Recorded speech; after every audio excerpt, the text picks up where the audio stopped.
लोकशाहीचा बुलंद आवाज, रिपब्लिकन वार्ता, महाराष्ट्र। ऐतिहासिक काळाराम मंदिर प्रवेश सत्याग्रह भूमिपुत्र अभिवादन सभेचं आयोजन।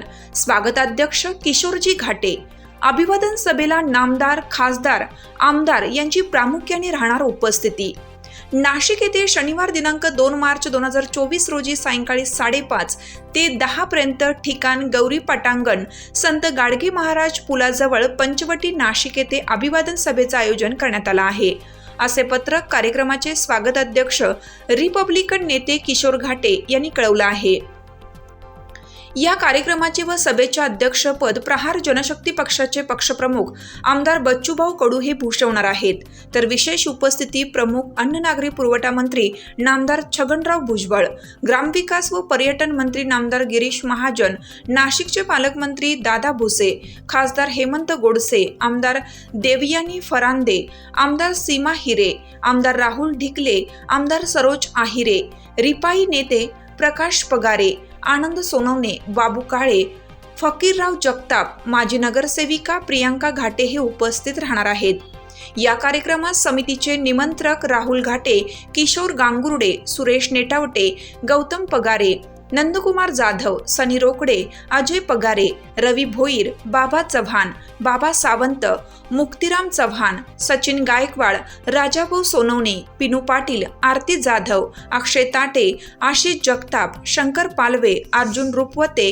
अतुल गायकवाड, राजाभाऊ निकम, रतन साळवे, किशोर साळवे, प्रमोद बागुल, गोविंद साळवे, चंद्रकांत भालेराव, गिरीश मोरे, गौतम पगारे, महेंद्र तायडे, महेंद्र भगुरकर, महेंद्र जाधव, संजय सानप, अशोक शेंडगे, उर्मिला गायकवाड, रेखा शेलार, चंद्रकांत बुर्डे, काळू पालवे या अभिवादन सभेला सर्व नागरिकांनी उपस्थित राहावे असे आवाहन करण्यात आले आहे। सर्व बहुजन माता भगिनी भीमसैनिकांनी या ऐतिहासिक अभिवादन सभेला आवर्जून उपस्थित राहावे।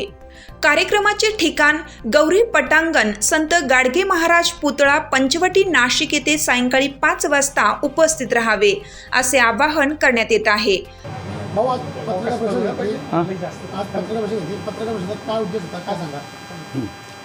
पत्रकार परिषद यासाठी घेतली, 2024 रोजी 2 मार्चला काळाराम मंदिर सत्याग्रहाचा 94 दिवस आहे।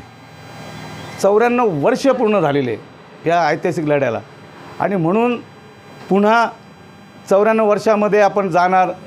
डॉक्टर बाबासाहेब आंबेडकरांनी जे काळाराम मंदिराचा जो सत्याग्रह केला त्याला किमान 5 वर्ष 7 महिने आणि 11 दिवस तो लढायला लागलेला आहे, आणि ते फक्त आणि विशिष्ट जातीसाठी तो लढा नव्हता, सर्व बहुजनांसाठी ते काळाराम मंदिर खुलं केलेलं आहे।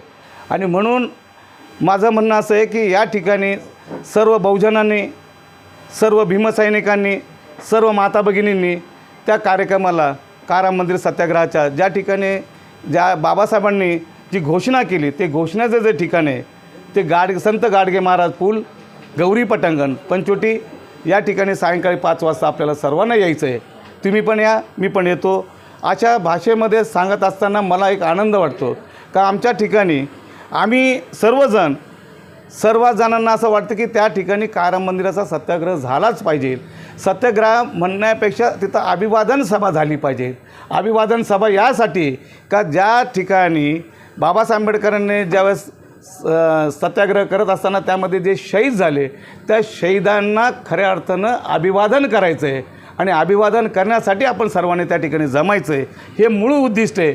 आणि त्या ठिकाणी आपण जर आलात तर मला वाटतं ऋण फिटल्याशिवाय राहणार नाही असं मला वाटतं। या ठिकाणी या कार्यक्रमाचं खरं म्हणजे ज्या संतोष जोंधळे संपूर्ण महाराष्ट्रामध्ये तो कार्यक्रम करतो, महाराष्ट्राच्या बाहेर मग तेलंगणा असेल, गुजरात असेल, सुरत असेल, अशा अनेक ठिकाणी त्याचं कार्यक्रमाचं रूपरेषा असते।